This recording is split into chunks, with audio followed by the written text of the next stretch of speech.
Before we kick off today's episode, we've got an important message from our friends over at Freelance Football Ops. They are calling all freelancers in football media. If you're looking for paid gigs, they got you covered.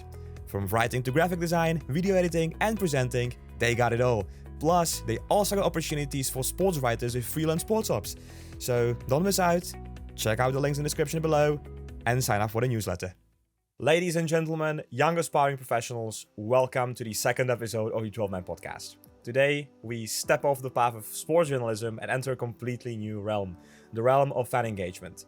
And I'm very happy to welcome fan engagement specialist here, Mr. Darren Young, the director of the fan experience company. Darren, welcome to the 12-Man podcast. Hi, Christoph. Thank you very much for having me on. Darren, fan experience company, what do you guys actually do? We help associations, leagues and clubs to improve their fan experience and engagement so that they get bigger attendances. So we do round about 350, 400 match day assessments at all levels of the game, men's and women's, and we give the clubs detailed reports to help them improve, with the idea that they'll get far more fans through the turnstiles in future. Very cool. Of course, the point of this podcast is to sort of help young people to get or to help them to get their to step their foot into the industry. But before I'm going to ask you about your beginnings, I think we should maybe talk about the term of fan engagement a bit more, because what it actually is. I mean, I think it's a very broad term, and lots of people would probably come on and give you lots of different answers to what it might be. We tend to think that it's really anything that connects the fan with the club, and we all know that football fans are very sort of almost to a point of obsession over their football clubs. So anything that makes that connection is engagement. We sort of tend to break it down into some easy sort of steps. So the identity of the club, the communication, which is fairly obvious, the experience, and that's on a match day and actually on all the other days as well. And then the big one, the people, because obviously if there's going to be engagement, then it's almost always going to be through people. Maybe to follow up on that, you specialize yourself in fan engagement, but you guys are called the fan experience company. So between those terms, what is actually the difference? I guess I don't think there's a huge amount of difference, because if you have an experience, it doesn't have to be particularly around a match day. A lot of the work we do is on match days, because that's when the club get the chance to showcase what they do to fans. But actually, a fan can have an experience on social media in the build-up to games. They can have an experience on the website when they're buying a ticket. So I don't think there's a huge amount of difference. I think when it comes to experience, we tend to think of that as, well, what happens around a game? So obviously, clubs can engage with fans all the time. It doesn't have to be anything to do with the game. They can just engage with them on any level about all sorts of things. But the experience tends, in our vocabulary, I guess, tends to be more about what happens when a fan is trying to get to an actual game at the club. Okay. Sounds all interesting, but let's now get back to the point where it all started for you. Because it's a very interesting job.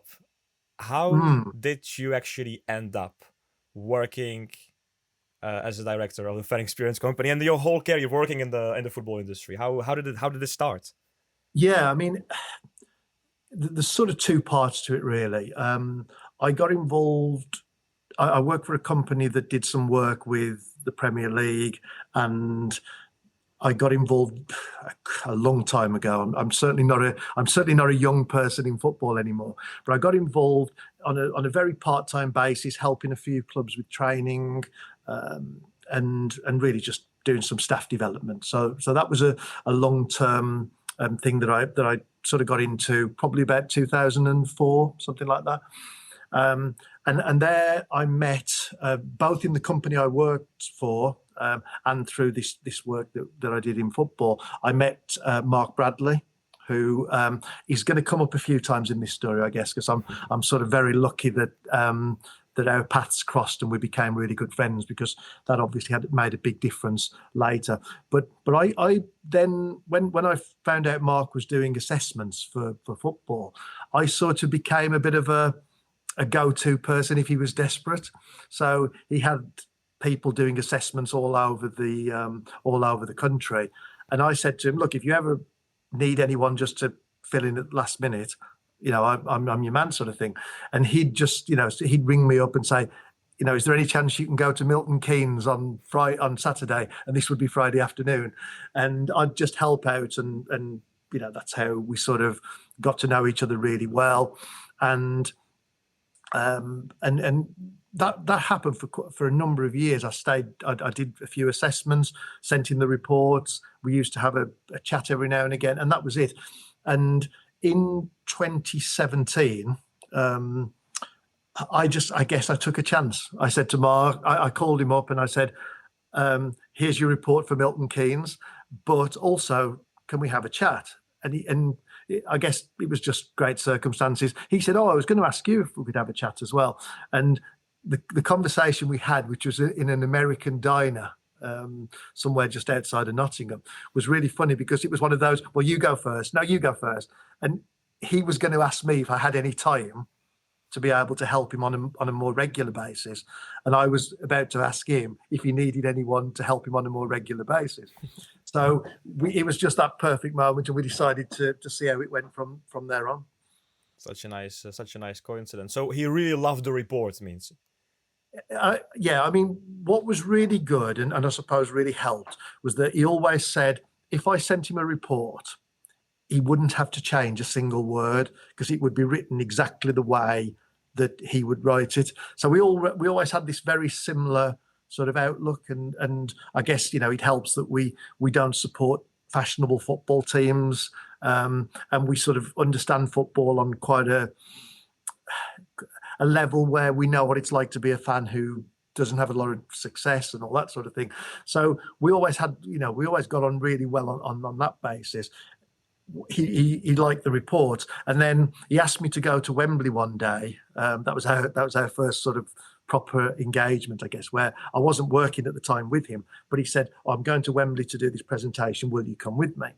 And they'll be really interested. And we went, and we did the presentation, etc. Everything was fine. And on the lift on the way down, we were talking about the reports that I did for him and what he did with them.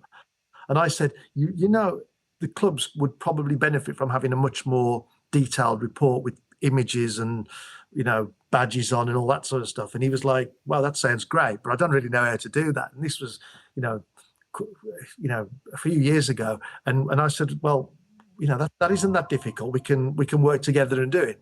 And that's what we did. And we sort of, it was really interesting. The first year we just didn't have any money.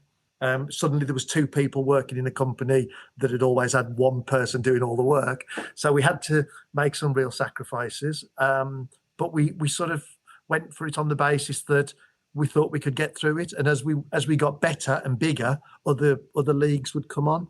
So very early on, just before I joined, actually, the Danish Superliga approached us because they wanted to have some assessments. And then it just snowballed, really, because we started to pick up other leagues, the Dutch league. We did quite a bit of work with UEFA, and suddenly we became big enough that we had enough work for two people. We still didn't have any money, but we had enough work for the two of us, and then we sort of grew it from there. What did you think are the personality traits, sort of, that you and Mark have, that kind of helped you guys to get to where you are now at this point? Yeah, I'm going to probably have to speak on behalf of other people, because I'm not 100% sure what they're looking for. What I do know is that we're really nice to work with. So we tend to, we're very reliable. We're very friendly, down to earth. We get the job done. And I'd like to think we don't cause any issues at all. I think anybody who works with us can just leave us to get on with things, and at the end of it, we meet all the deadlines and everybody gets the reports, and I think there's a lot of a lot to be said for that kind of reliability. I think football, especially, has got lots of people running around doing so many different jobs and not much time. Certainly not, the time or patience to be able to sit down and explain to us all everything that needs to happen. So I think it really helps that we probably understand what they're trying to do, and we can put some solutions together that really help, and then we'll just get on and do it. And I think those kind of characteristics really help us and make people come back time and time again because they think we can trust these guys. Uh, Darren, I've done some research about your guys' company, and when it comes to measure assessments, so Yeah. it's over 3,700 of them you guys have Yeah. compiled up until now. I should say that's a network of assessors, not me and Mark. So Okay, that's yeah, a lot of people have come together to make that happen. Okay, but the fan experience company in itself. So 37, Yeah. over 3,700 assessments in Yeah. 27 countries.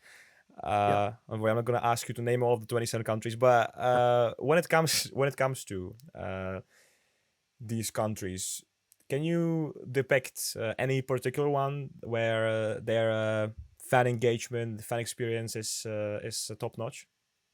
Um, I guess I'm going to say people will probably say, well, he would say that, but a lot of the approaches we get from other countries basically start off with we love what you do in England, and I think it's fair to say that the EFL especially have put so much effort into making football a really family friendly environment. So still with great atmosphere, still with full stadiums, but with a really nice atmosphere as well, that families, people with children can feel really comfortable about going to the stadium. So I think if I look at overall, I'd say that England is probably out there as a leader. But probably if I went down to a club level, certainly Bromby in Denmark is absolutely fantastic, out of this world. The time I've been there a few times, we did quite a bit of work with the Danish Superliga, and everything from the stadium to the food, the drink, everything was just absolutely fantastic. If I wished when I worked at that club and we did the assessments, I wished that I was 11 or 12 again, because there was so much for young children. It was fantastic. And children could go there and have the most incredible day and not even watch the match. There was like five-a-side pitches and computer games and all manner of things. So on a club level, that was absolutely fantastic. But I do think it's, we pride ourselves on creating change. So when people say, well, why did you do this? I actually think that the answer, and I'm probably speaking for Mark here because he obviously started this a lot longer than I did, but we tried to be a catalyst for change. What we want is for clubs and leagues even to look at themselves and say, are we giving the best possible experience for the fans here? And what's great is that we do all kinds of work where we see some fantastic things in place, and it's not on every club. I mean, some clubs are better than others, as you'd expect. But I was only talking the other day and saying I went to a match in Breda, in NAC Breda in the Netherlands. You're probably far more aware of them than I am, and they were bottom of the Eredivisie at the time, and I went there on 10 o'clock on a Sunday morning, and I'd been to two other games. I'd been to a game on the Friday night, a game on the Saturday, and this was my third game on the Sunday of a full weekend in the Netherlands. And I got there at 10 o'clock. I was expecting nothing, and there was the most fantastic experience ever. And there was about probably 1,000 people already at 10 o'clock, and it was a midday kickoff all around the stadium, having a fantastic time. So, some clubs all over the world do a really fantastic job. And I guess our job is to make sure that more do. Darren, when you compile these measure assessments, you guys have certain key touch points We do. that you are ranking, and sort of are the clubs actually like what are their capabilities when it comes to these touch points? Yeah. What are those, and maybe could you let's say, pick your most important one for you personally, and give some example of clubs that are doing it very well. I are expecting Brondby will probably get there, and like Breda Yeah, as well, but yeah. No, I mean, it's interesting that you're quite right. The touch points sort of, there's very few clubs that do everything at every touch point brilliantly. So I would say that straight away. That we measure 11 touch points, as you say, but even the very best clubs do some better things than others. But so just to quickly summarize the touch points. So it sort of like chronologically follows the fan journey. So it starts off with the website, through ticketing, social media, then it goes into travel. So obviously that, the getting to the stadium and especially the last mile when you maybe leave the car or leave public transport and you have to find your way to the stadium. It looks at facilities. So things like toilets, signage, things that the clubs have to have that enable fans to use the stadium. Then we look at the outside the stadium. So that's everything before the turnstiles, really, that whole sort of area where there might be a fan zone or things like that. Then we look at retail, so club shop or mega store, depending on the size of the club. Then we look at refreshments, that's inside and outside the stadium, so all the food and drink that's available. Then the next one's quite a big one because it's inside the stadium. So it sort of covers everything from mascot, halftime entertainment, pre-match entertainment, the PA system, the big screen. So all things like that, everything other than the game itself, really. And then the final two, people, which I'll come back to, and the final one is sort of post-game. So that's sort of what do the club do after the game itself. So, for example, do they thank fans for attending? Do they send them a survey asking for feedback, or do they tell them about the next fixture? Probably you asked earlier on which was the most important, and I think it's definitely the people one. So what I would say is that if you think of all those touch points, a person can usually make all of them better.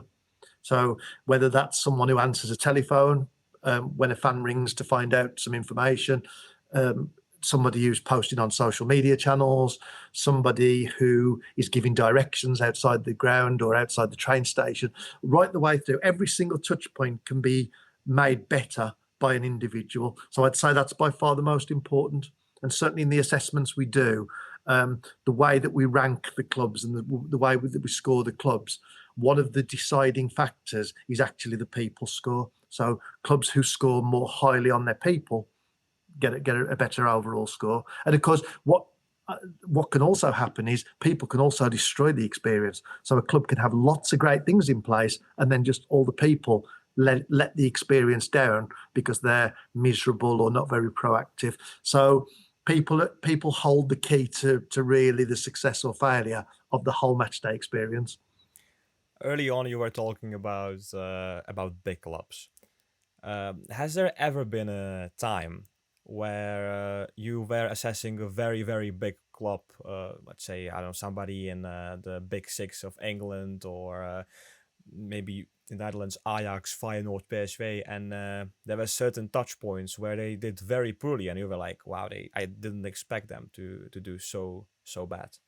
Yeah, I mean, I don't like naming clubs particularly because they might be listening for a start, but they will have seen the report, so they know who they are. Yeah, I mean, interestingly, I'd probably answer that on a slightly more generalized sort Discover of. them up. Yeah, and that's very often it's not the big clubs who do this particularly well. What you find, and especially, well, not just in England, though in the EFL it definitely does happen a lot, but actually across all the countries, you usually find that the clubs that you'd most expect to be doing something fantastic probably are the ones who've got a few gaps. Whereas clubs who have got much smaller budgets and much less resource actually tend to do better when it comes to the engagement and experience with fans, partly because they try a lot harder. If you think if you've got a stadium with very little space and you've only got a few staff, then actually you have to make in some ways it's easier because it's a smaller area to cover and fewer people to deal with. But actually, you have to make a real effort to get to all the fans and to make it a really memorable experience. And I think that what you tend to see in some of the bigger stadiums, some of the people are standing there and hands in their pocket maybe, or talking to a colleague, and they're not really that engaged with the fans. Where you can go to much smaller stadiums and actually you'll see people who are really trying to give the fan a sort of the best possible experience. So that's probably the biggest cop out to a question you've ever asked. But at the same time, I think there are a lot of clubs who probably are at the top of the league or big clubs in their country, but actually could do a lot more with fan engagement and fan experience. Would you say that certain big clubs take their fans for granted?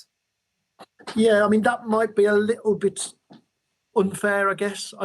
I think sometimes, I think one of the criticisms that we tend to throw at clubs, and it tends to probably get thrown at bigger clubs rather than smaller clubs, is that sometimes you end up with a sort of concert type experience where where staff are very security focused with fans. So if you imagine, and I don't mean to keep bringing them up, but I'll bring Bromby up as a classic example. So one of the things that probably no one likes doing is sort of searching fans when they're coming to a ground. I mean, it's very security focused. There's not, you'd think there wasn't a great deal of engagement to be had from that. When I was searched at Bromby, it was a fantastic experience because they completely engaged. I didn't really even realise they were searching me, although he was probably, I probably had my arms out and he was patting me down and everything. But actually, he was engaging. He was talking. He was having a joke and a laugh and making me feel really, really welcome. And so I think what clubs have to avoid is that he's sort of fallen into that trap of, well, there's 30 or 40,000 people coming into this stadium, so it's all about the security, and we must make sure everyone comes in safely and goes safely, which is obviously really important. But how can the club also make that very memorable, a lot of fun, very welcoming, and more importantly, at the end, the first thing that the fan says when they leave that stadium is, "Can't wait to go back next time." And that's probably the big step that clubs need to make, and that jump. Now, that might not always be through training or developing the staff who are doing the searches, for example, although I would recommend clubs did that. But they might get extra staff whose job is not safety, but is purely about enjoyment. So a lot of clubs at the moment are doing that, where they're having an extra set of people who actually go around giving out little badges or things like that, and really just, doing a high five with the children and really making the experience memorable. And their job is just to make sure everyone has a great time and leave the security job to the stewards. But if you've got a club who can combine the two, that's perfect. But obviously it's not easy either. Of course. Darren, when you look at the realm of fan engagement now a bit more in depth, of course there are some challenges right now. Always been challenges, but there are some particular ones currently in the present. What would you say right now is the biggest challenge of your job? For me personally, although I think it's probably a challenge for every single club in the world, and certainly all the ones I've come across, is junior fans. And when I mean junior, I probably mean teenagers. So if you look at pretty much any club, they're pretty good at, or they might be even very good at, getting very small children in, like 7, 8, 9-year-olds, and putting mascots and little games of football on and all things like that really engage with younger children. But I think football really struggles to engage with teenagers, pretty much anybody, probably from the age of 12 upwards as well, who, for them, some of the, getting a hug from the mascot or a high five is really not cool. So it's sort of, well, how do you engage with that group? And obviously there's, a lot of them are on the phone all the time, so there's obvious advantages there. But clubs are struggling to understand how to do that. And I think there's a bit of a gap at the moment where you've got very young fans coming with their family who are very well catered for. You've got obviously adults who come to the game and have a drink and do all the things that they do. That's great. But there's a little bit of a gap in the middle where it's, well, we've got this group. What do we do with them? Because they're not really with their parents, but they're not really old enough to just go with all the adults. They're not going to have a drink because they're too young. So they're in a bit of a vacuum. And I think certainly from an engagement point of view, football needs to understand how to deal with this group, this demographic, and really bring them into the whole way the club works, I guess. So I don't think any club's doing it at the moment. I think a club somewhere has to be the first, but no club is brave enough at the moment to say, right, we're gonna be the ones who really get it right with teenagers. I think there's a club in Sweden, Dunjardins. I think I might have massacred the pronunciation of that. I know which one you're talking about. But they do some really good stuff with that kind of age group, and I think they're the only club I know who have got a dedicated section for like teenagers in the stadium. But I don't think any club in England has yet gone that far. So there's some that for me is a really big challenge. Maybe to depict on this, I have 2 questions for you. First is, how do you think clubs should approach this audience of teenage fans? And then second question, follow up to that is there a chance that because of that right now they, as you said, they don't know how to do this, or they're doing it very poorly, is there a chance that in a horizon of, let's say, 10, 20 years from now on, we will be seeing empty stadiums because there will be no football fans? The second question is a really interesting one. I think there's a danger that football clubs are going to realise in maybe 5 or 10 years' time that they haven't really addressed this issue enough, and there could be quite a nasty surprise. I think the generation of football fans that I come from is not going to be around forever, and we're happy to get there, to have to go through a very traditional sort of experience, and we don't ask for too much. But the group that are coming up now, they ask for a lot more. They expect far more than a game of 90 minutes of football. They're expecting entertainment beyond the game. They're expecting some really good food and drink options. They're expecting to be fully immersed in the whole experience, in the way they would be maybe if they went to a theme park or something like that. So I don't know whether we'll have empty stadiums, but I think we'll certainly see clubs suddenly realising in the next, perhaps the next 5 years, that they need to really move on this. But to go back to the previous question, how can they do it? I mean, I think partly it's happening because what you see is lots of clubs recruiting younger people. So, I think the more younger people are involved with clubs, the better, because they've got a better understanding of that group. And I think we also have to be brave. I mean, I've got teenage children myself, and they are difficult to engage with. They don't always want to speak to you. They don't really want you to, they don't want to be associated with you at times. So they are a difficult group. And I think at some point, football clubs are going to have to be brave and say, we need to really engage with these people, because, and going back to the whole reason for your podcast, is that not only are they the fans of the future, but they're the club employees of the future. And we have to start engaging with them and understanding what they want, because they bring a lot of skills and a lot of insights to the party. But at the moment, when they're at 13, 14, 15, we just sort of go, too much hard work. Let's leave them. And one thing I would say is one idea. If you see a lot of clubs in England, what they do, and they may do this in other countries as well, but they bring in youngsters in like a junior takeover day, which is great. But they tend to be kids who are like 7, 8, and 9, who take over the role of finance director and supporter liaison officer, etc., etc. And they do it. It's great and it's brilliant and it's lovely to see. But actually, I wonder how many clubs would bring in somebody who was 15 as a one-day finance director and say, what would you do? Because I just don't think we tap into that group enough. We almost think, well, they're a difficult bunch, so let's leave them to it. But unfortunately for football clubs, they're not just going to put up with 6 years of no engagement, and then when they're 18, come back and say, I'm back.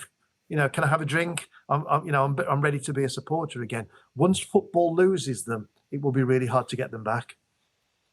It was a very nice. That was a very nice point, Darren. You already came back to the whole point of this podcast, Yeah, which is to help youngsters yeah, pave their way into the industry. yeah. As you might probably know, we have a signature question on this podcast. It's the last question we ask for everyone, which also means that we have reached the end, and it's time just to ask this final question. You ready? Of course, yeah. Far away. Let's go, Darren. What advice would you give to youngsters who are trying to make it in the sports industry?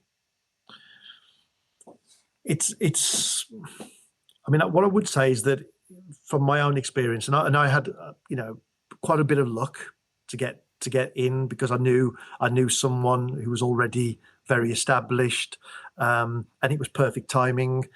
But if I took my own experiences into account to answer that question, I came into football with a lot of experience from the world of customer service. And although we would never call fans customers, there is a lot of things that we do for fans that is the same as we would do for customers. So what I would say is that one real lesson is get some skills in life, full stop. Even before whatever skills you've got in life can really help you get into sports and football, etc. Customer service has helped me enormously. But if you think about it, if you were working in Starbucks, there will be lots of skills that you can pick up in a job like that will help you later on in terms of that whole interaction with people. So I'd say utilize those skills as much. I think it's good to have a niche. So certainly for me, it's obviously about the experience, and I was able to bring a lot of stuff from my background and my work in customer experience into that world. So that helped as well. It helps to have a bit of a niche. I think if you try to be too many things to too many people, people don't quite know what you do. So it's better that it's part of the reason why I love the fan experience company name, because it's like, well, we understand what the fan experience is. We do exactly what we say on the tin, and I think that's really good, and people understand what we do. Yeah, and probably the biggest lesson for me is take a chance. I was in a comfortable job with lots of perks, etc. And I was a little bit lucky in that my circumstances just gave me the chance to give that up, I guess. So there was a little bit of good timing, but I took a chance as well because I knew taking that chance I would earn seriously less money. I would be taking a hell of a risk and giving lots of things up. So it was a chance, but sometimes you have to take these chances, because if somebody had said to me when I was 15, 16, oh yeah, you can work in football, I would have laughed at them and said, no way, there's no way into that industry. But if you take a chance, you never know where it'll end, and you never know what it might lead to. And I know people in football at the moment in great jobs who just went and helped out on a match day, or went and did a little bit of social media work in the offices. And suddenly, clubs might say, well, if you can do that, then you can probably do this. And they'll give them an extra job and more responsibility, and things can build pretty quickly. So I think you have to take a chance. You have to be brave at times. If you want to work in it, it's not the easiest industry to work in. So you have to sort of, have quite a thick skin. But once sometimes all you need is a chance. And once you get in, who knows where you can take it.